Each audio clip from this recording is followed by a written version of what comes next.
Hello, ladies and gentlemen. This is another, finally after a long time, we're finally back, Justin and Max Games review of Yunhe. And Yunhe, I'm so glad to be back with Yeah. you. Yeah, he's been downstairs in his room playing video games and learning how to drive, and I think he also... Learning how to okay. Well, maybe, we'll see. Max is getting older, and so this is a game called Yunhe. It's a German game, and even the box, it says Der große Kaiserkanal, the Imperial Canal or the King's Canal, the Great King's Canal. The instructions are in German. The booklet is only in German. All the cards are in German. All the cards are in German. Everything's in German. Everything is in German. Now, my German is a little bit. Not enough to learn how to play. Not enough to learn.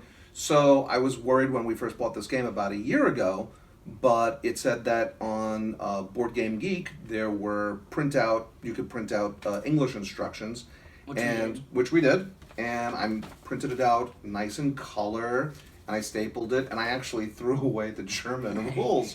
I do that all the time with games. Point?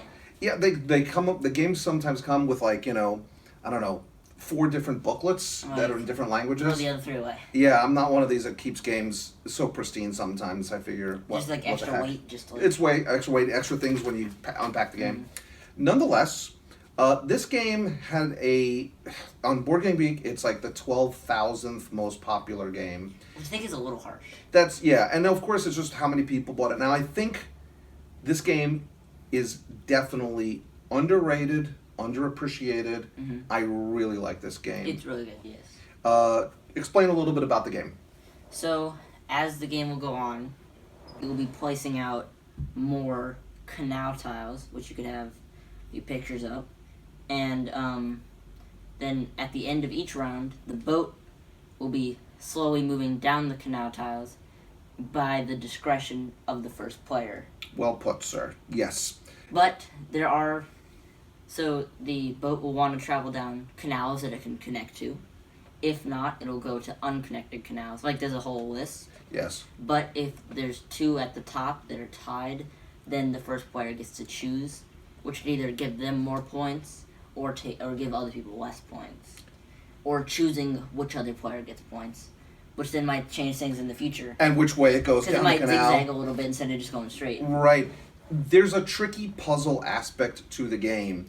And as Max said, you're trying to get connected canals because even on your turn when you get to move the ship, you have some say, but not enough. Right. And in the instructions, let me say, okay, the instruction booklet, the English one at least, it's not the best. It might just be some bad translation. No, it's translated okay. It's just very confusing how it all goes. Now, there are some graphic design choices in this game that aren't the best, and they're not explained the best, at least in the English translation. And the cards themselves are very bland looking. So we put little stickers on the bottom to say what the top of the card does. The rest of the card is pretty easy to figure out. It's just the top is all unique. You get 10 cards that you get to draft around the table. And yeah, it should again be very explicit, and maybe some way also on the cards. I mean, this is a game that really can use a reprint. It's beautiful, the whole board and the way everything expands here, but the cards themselves and also the choices on these extra boards where you can have unrest or you could help build the Forbidden City.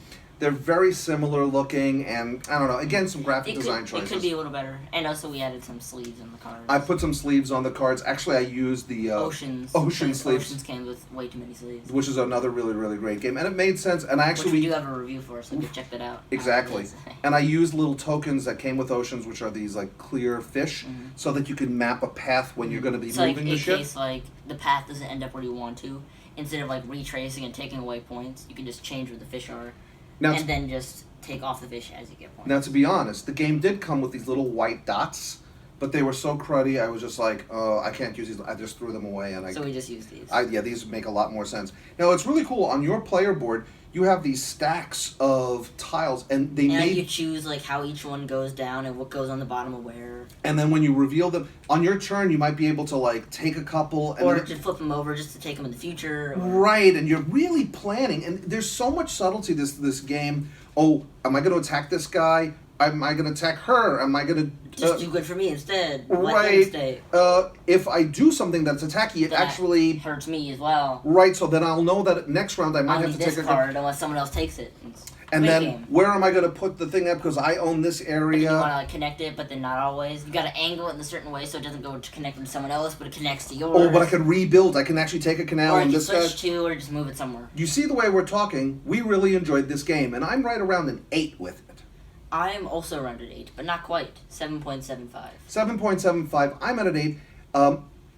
I put stickers on the cards just to remember what's on the top of the cards and sleeve them. Because the bottoms are just different amounts of the Exactly. There needs to be definitely some graphic design changes in the game, and hopefully it would get a reprint because I think this was a game that would be very popular. But there's one other big difference, is that on the box it says 2 to 5 players, because the board, you could have up to 5 players and you each have these zones, and also the game needs to explain the yellow areas a little bit better. But regardless, I don't mind about that. Really cool tile laying game, creating a map, but it's not a 2-player game.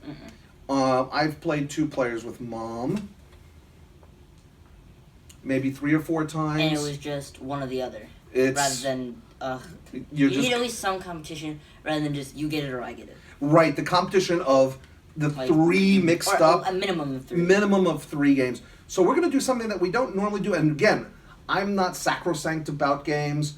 I'm okay with taping them up and doing whatever it is. The box. 2 to 5. The 3 box. to 5. We're actually going to change it. There's 2 places on it. I'm going to 4. actually write on the box, not to forget that I'm not playing this 2 players. Just doesn't work at 2 players. If at 2 players, I'd probably give the game maybe a 5 or a 6. At 3 players, which I've played in 2 different gaming groups, I'm in the 8. And maybe with some graphic design changes and some better boards that show the things a little bit better. I might even go 8.5 on the game. Underrated, classic, family plus level game. Maybe 3 to 5. super strategy minor. 3 to 5. So you're at 7.75, and I'm at an 8. So where would that put us? 7.83. 7.83.